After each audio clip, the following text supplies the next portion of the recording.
What is this? This is cartilage. We'll find out how to grow spare parts for aging bodies. Oh, yuck. Wait a minute.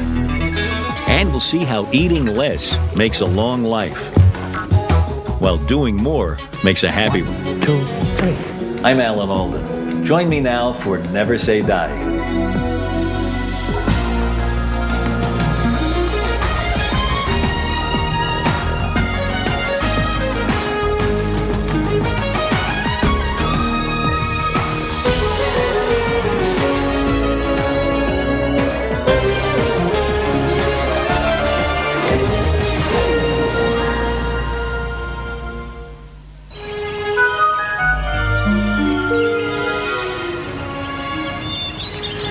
We may not like it, but this is where we all end up after our allotted span.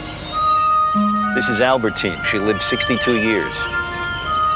Sarah, 45 years. Joseph, 74 years.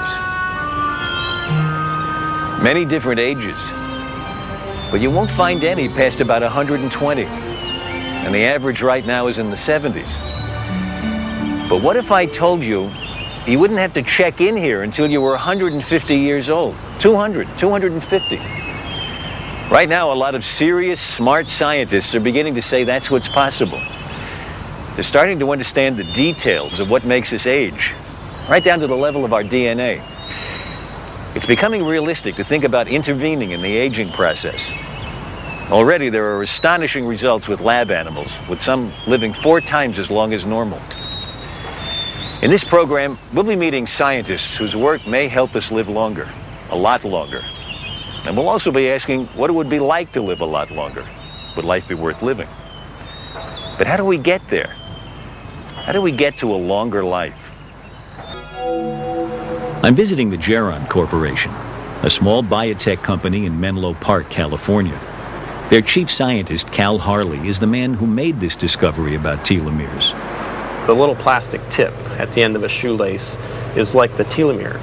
It functions to sort of protect the end of the chromosome, or in this case the end of the shoelace, from fraying and not being able to function. It seems to me that this thing that's acting like a telomere will be useful for eliminating or holding off fraying for a long time. It can get very, very, very, very short. Right. And it'll still do the job.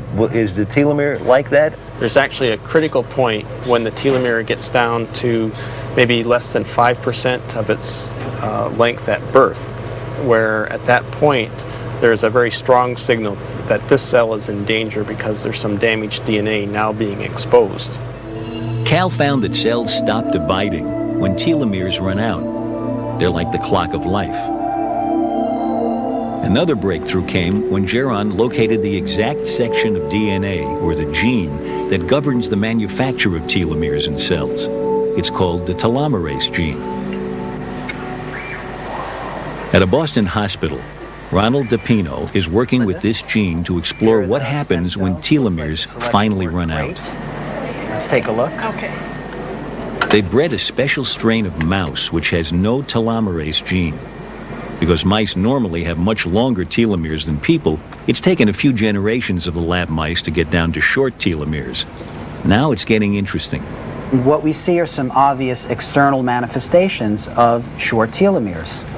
We have a normal mouse here with a quite normal looking coat color that has a nice black sheen to it. And this is a mouse of equivalent age that has short telomeres, and what we see are some obvious hair graying compared to the normal coat color of this mouse here. Short telomeres, normal telomeres. And still others have the additional problem where they have accelerated hair loss. Since hair never stops growing, hair cells would be among the first whose telomere clock runs out. This is some of the first solid evidence that telomeres can affect at least the symptoms of aging. Harley showed me under the microscope what human eye cells look like when they're young, healthy, and still able to divide. So Alan, here's an example of a young cell within that population that is going through the process of division. These are the cells dividing, using up their telomeres. Now take a look at old cells with no telomeres left. They're literally bloated. They've lost their youthful lines.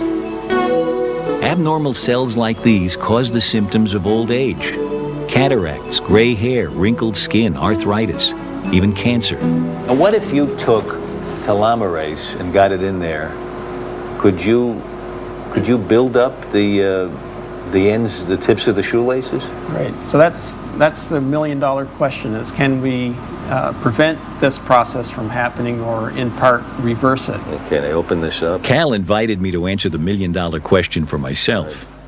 Using the normal procedures of the genetic engineering lab, I set about inserting the telomerase gene into old human eye cells. And I just press it all the way down and get it. This is an experiment first done at Geron just 18 months earlier. That's why we use plastic. I'll just take that one for you. Thank you. You see, when I had chemistry, I didn't have a personal coach like this. I would have done much better. The final step is to force the new genes into the old cells with a Frankenstein-like electric shock. There, and I push this in.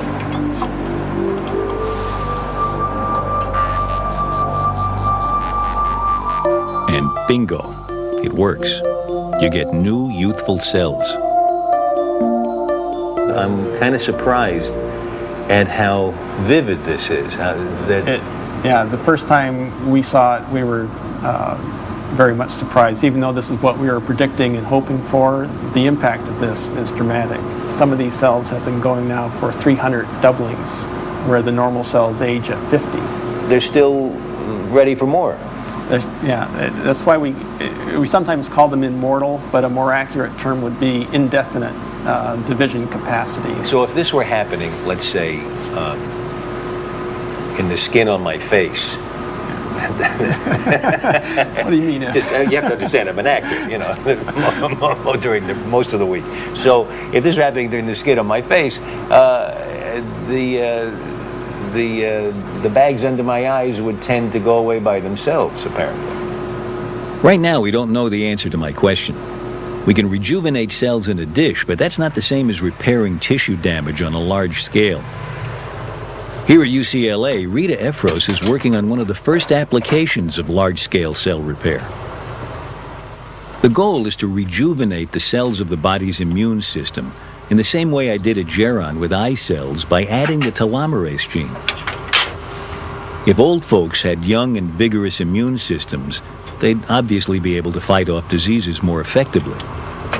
What we're hoping to do is extend the life of elderly people to the maximum limit that we now know is the human limit, which is approximately 120 years. So we're hoping that a person who's 100 or 105 would respond better to an infection and therefore not die from that infection and continue living. This work is now looking very promising. For example, this is the response of a rejuvenated immune system to a virus. The dark patches are dense swarms of immune cells attacking the intruder. Compare that to the weak response of a normal 80-year-old's immune system. Sometime in the next few years, getting an immune system boost could become routine for people over, say, 60. Many more people might conquer disease and reach the 120-year limit. But can we go further? Will we be able to live 150 or 200 years? Is that possible?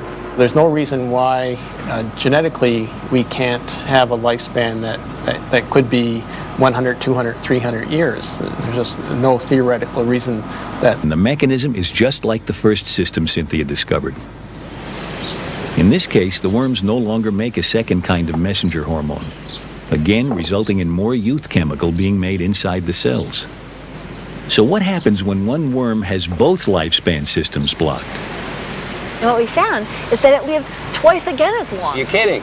Yeah, it's a very amazing result. Yeah. So it lives now, instead of a human living like not 90 years but 180, it's like living 360 years. Do you see what I'm saying? You're getting you're doubling the doubling of the lifespan. It's a scaffold. But you see the nostrils? Oh, yuck, wait a minute. Look, with nostrils and everything. Yeah, that's right. So we made a scaffold, and there's the little nostrils there, and that's pure cartilage. You could make it in big blocks and carve whatever shape you want. Exactly, that's the whole Yes. idea. Would you mind taking this back? we'll really take it. don't know. Sure. I mean, it's alive, right? It's sort of alive. Sort Yeah, of alive, sort of alive. yeah. We just wanted to give you a flavor for it. Yeah. That now you know. Unbelievable. You can bring in a nose. Yeah. I mean, I can't get over that. In this MIT lab, they're actually figuring out how to make body parts. First, we make what we call a polymer scaffold, and that's a piece of synthetic material that we can make into the form of a sheet or other three-dimensional forms. Now we're making heart muscle, starting with little clumps of synthetic fibers, the polymer scaffold as they call it. Then the scaffold is bathed in living heart cells. Bob Langer has pioneered this new field of tissue engineering. She's trying to mimic outside the body what actually happens inside the body. She's giving it the kind of food it needs, the kind of structure it needs, and even the kind of mixing, that it may get inside the body. If you get the conditions just right, you can grow pieces of living heart tissue. I'm looking at something that's making heart. Does that sort of strike you every once in a while, that you're making these things that used to be if you lost it, that'd be the end? Yeah. Well, that's what we want to do. That's it does strike us. What we hope is that someday we'll be able to have a whole series of replacement parts for people. I mean, so if they find a problem, we'll be able to help them. It's like an auto part shop, I need a new carburetor, and you just go in and you drive out again. I mean, this is how many years away are we from having a part shop for bodies? I mean, where you can really just get what you need. Is it 10 years, 50 years, 100 years? What?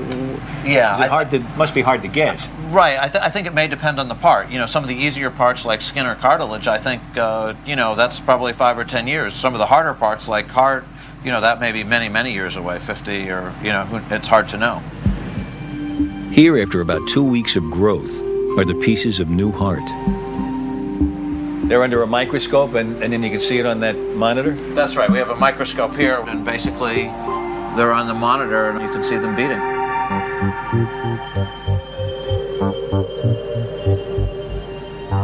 The dish shaking, those are separate cells beating. Right. So take a look right down here, for example, or here, and these are individual heart muscle cells, and they're just beating.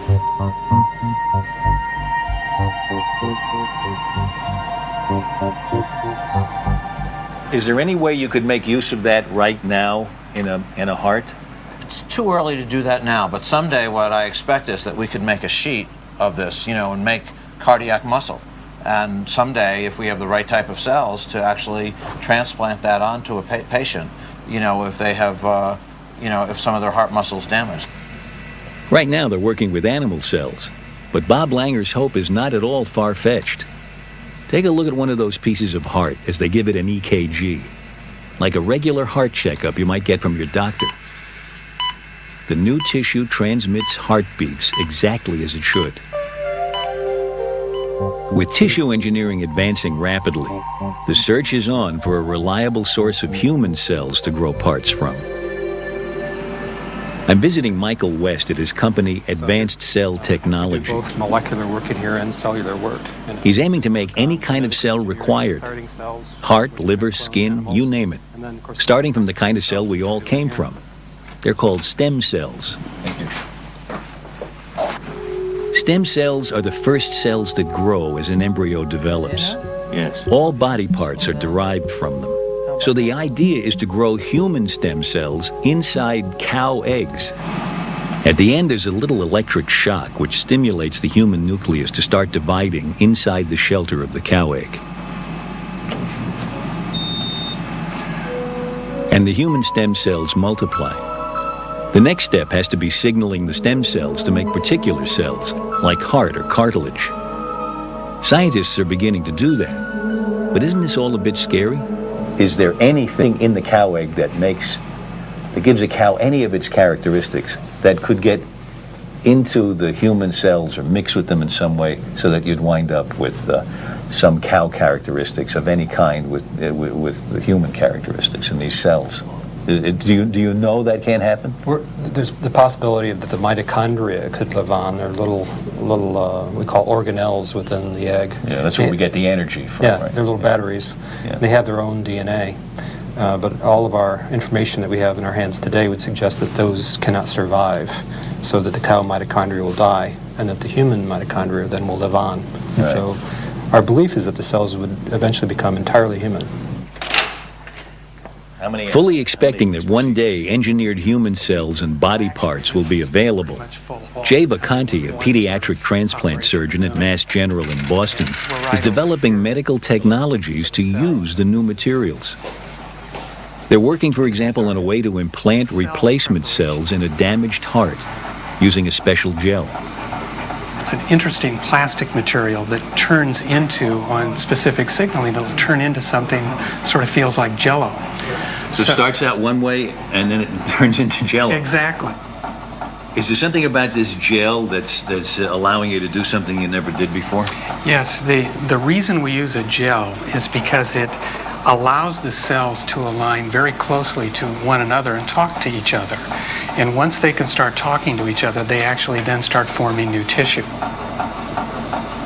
Right now, they're using the gel to implant new mouse heart cells under the same conditions they'd use for people. So here, what we're going to do is actually take this preparation that we've made and put it in the heart muscle. So you want to see if you can get these cells that you're injecting to actually merge with the existing heart cells. Exactly right.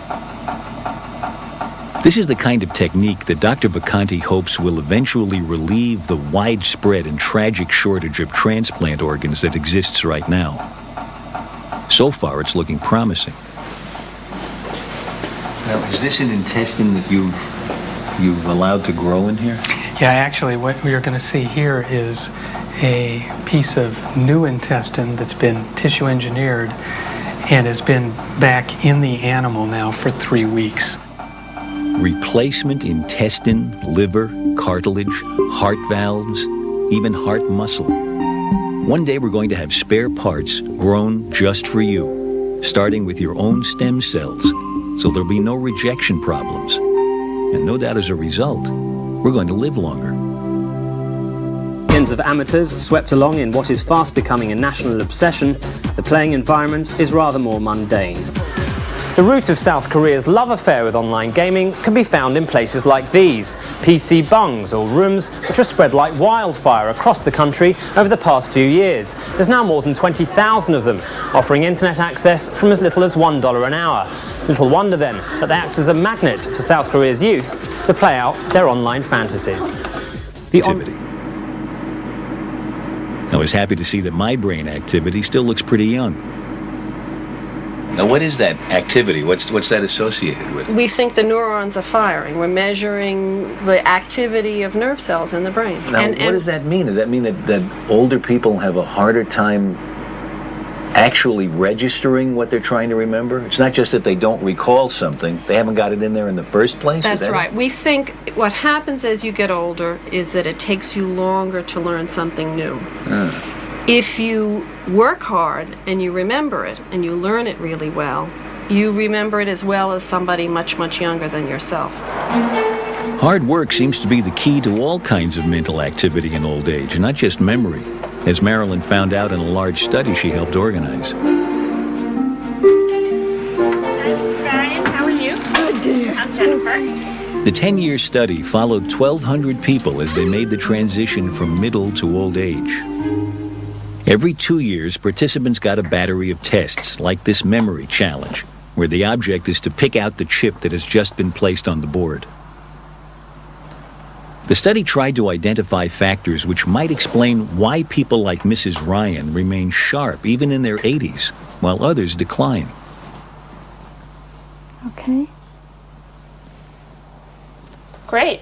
How often do you read books, magazines, or newspapers? Do you do that 3 or more times a week? Once to twice a week? 3 times? 3 or more. 3 or more times. Do you do arts, crafts, or other hobbies? The results were unequivocal. 1. If you maintain good physical health, get moderate exercise, and keep your brain reasonably stimulated, you can stay mentally sharp. If 4. you don't do those things, you go downhill. 5. Great. Phil Greeno at the University of Illinois has done a landmark experiment with rats, which reveals what mental and physical stimulation actually does for the brain. Aging animals were let loose for 1 hour a day in a rat wonderland. The toys were changed daily, so every day when the rats explored, they got not just a physical workout, but an opportunity to learn something new as well.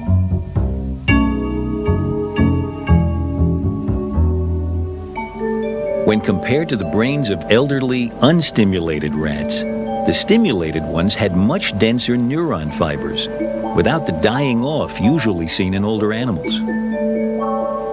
And all these light shapes showed that the stimulated rats also had many more blood vessels nourishing their brains. In effect, the stimulated elderly rats had brains that looked young. We used to believe that the brain developed, then it got done developing, and the brain was stable, and then eventually the brain began to get old and declined and would deteriorate. We've found really that both those things are wrong. If the brain is constantly challenged, both mentally in terms of demanding problem-solving tasks and physically in terms of physical exercise, then that brain seems to remain remarkably stable, not to show very much in the way of the kind of declines that we often thought of as inevitable. The lives of real people back up this idea. Take Catherine McCaig. Throughout her 103 years, she's been reading, dancing, learning languages, and making jokes. How long have you been playing piano? I've never played the piano. I don't know how to play. Well, how long have you been sitting at one of these and working on it? 100 years. 100 years? You started when you and were... I still can't play. Yeah. Nobody knows what would actually happen to the brains of people who lived until 150 or 200, because nobody has yet lived that long. But so far, there doesn't seem to be any limit. As long as we keep stimulating our brains with challenging hobbies and jobs and remain physically active, we can probably retain our mental capabilities no matter how old we get. We've seen in this program that science is closing in on the secrets of aging. For the first time in human history, we may be able to deliberately extend our lifespans. Maybe we'll do it by restricting our calorie intake, or by renewing the telomeres that limit how many times our cells can divide, by manipulating the genes which govern lifespan, or by growing spare parts for our bodies. However we do it, it looks like it's really going to happen, and soon, too.